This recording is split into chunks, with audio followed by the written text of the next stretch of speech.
video you are about to see shows extracts from a presentation being delivered to an audience of clerical medical staff by Howe of ChangeMaker International. The presentation featured is one of Chris's Maasai Masterclasses focused on building a change-ready organisation. Inspired by his experiences with and what he has learned from the Maasai in Kenya and Tanzania, amongst the topics Chris covers are community, use of resources, responsibility, pride, leadership, courage and wisdom. Chris is an experienced business consultant and executive coach, and as you will see, his engaging and energetic style make him an inspirational speaker to conferences and a challenging facilitator of leadership groups, or as he prefers to be known, a change maker. You're trying to deal with change, but actually change happens a lot better if you can build a change-ready business. 29% of people said they were really energised and committed to work. 54% just show up and do what's expected of them, and 17% don't even do that. Do you know what? Irritatingly, they still come into the office and get in the way of the 29% of people who are trying to do something. It's criminal from a financial standpoint as leaders. You are responsible financially. I don't know how I would justify to my shareholders only accessing 35% of the salary bill. And that is one of the challenges of leadership. For whatever definitions of leadership you see, whatever studies of leadership you want to go through, recognise that is the leadership challenge. How do you get above 35%? This goat, it basically becomes the property of the community. Why? Because there's meat on there that's good for children, there's meat that's good for adults, there's meat that's good for warriors, there's meat that's good for passers-by. They save the fillet for the passers-by, which is a particularly interesting tourist tip if you ever get lost. The skin gets... There is not a single piece of this animal that goes to waste, not a tendon, not a bone. Nothing goes to waste off this animal. Okay, could you put your arms out, please? What they do is they take the baby goat, they lay it in the 4-year-old girl's arms, and they look her in the eye and they say, "In your arms is the future food of our community. Tend it well and we live. Let it die and we die with it." How are you feeling as a 4-year-old? Scared. Scared, okay. So I turned to one of the elders and said, "But what if the goat did die? Because they're kind of important. You eat these things." He looked at me in the eyes and he said, "Chris, better to lose one baby goat than a human being for the rest of their lives." They have that bigger sense of what it's about and therefore what their personal value is. So here's a question to you as leaders, and I challenge you to try this out. Go and ask the people who work for you and with you, what's the value of your contribution? And see if they can answer it. And if they can't, it's okay, but you've got some work to do.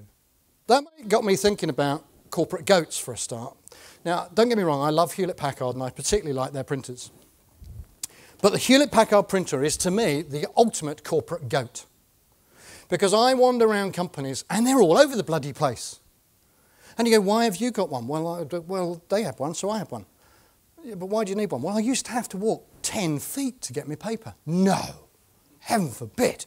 "Yeah, and I noticed that it's the latest model. Why have you got..." "Well, because the guys in sales got the latest models, and here in finance we thought, well, if they're going to have them, we ought to have them too." Blimey, right, okay. Fantastic. All that working capital going to waste. So here's the challenge, ladies and gentlemen. You see, unless we can really start to see what we do as a whole community effort, there's huge waste to be had. And I agree breaking down silos is important, but breaking down silos isn't just we get on a bit better. We have a few more open conversations.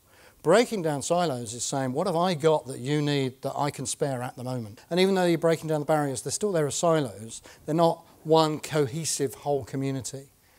And even think about the language you use, because you even talk about location language. You know, when I visited X and Y, actually that very language creates silos, strangely enough.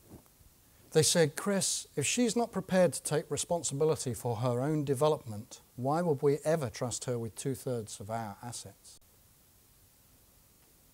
Now here's the point. I'm not saying that organisations should abdicate responsibility for developing people. I'm not saying that HR shouldn't do training needs analysis and put on appropriate courses. But what I am saying is you as leaders should make sure your people know they are responsible for their own development and that their potential is within their hands. And that, yes, you can support them. But unless they're prepared to take their own development totally seriously, why would you? You see, every time you give someone responsibility and then steal it back from them, you steal away from them their ability to be proud. You're not rescuing them. You're not saving them. You might think you're being a bit of a hero yourself, but actually you're depriving them of one of the greatest sources of enjoyment for a human being, which is pride. Because it's their community. They want it to improve. They want it to strengthen. They need it to, emotionally. So has anyone done the children's pet thing? Yeah? Right. So you know full well that they said they were going to look after it, right? They were going to clean the cage, take it for walks, do whatever you do with a hamster, right? They were definitely going to do that, and that's why you gave it to them. And 3 days later, you had to read the book on how do you look after hamsters, or dogs even. Camels. Turns out the camels are 2/3 of their wealth. I said, well, doesn't anyone go and check on her during the day? They said, is that what happens in your companies? You give responsible people a job to do, and then you check all of the time they're doing it. I said, well, it's been made to happen occasionally, yeah. I said, well, when she comes back, does she have to explain what happened during the day? The sort of camel herding debrief meeting. They said, so is that what happens in your organisations? You give responsible people a job to do, you check they're doing it, and when they've done it, they have to tell you how they did it. Yeah, well, quite often, actually. I've heard of that happening, yeah. They said, gosh, your leaders must have so much free time. We've got far too much to do to keep doing that.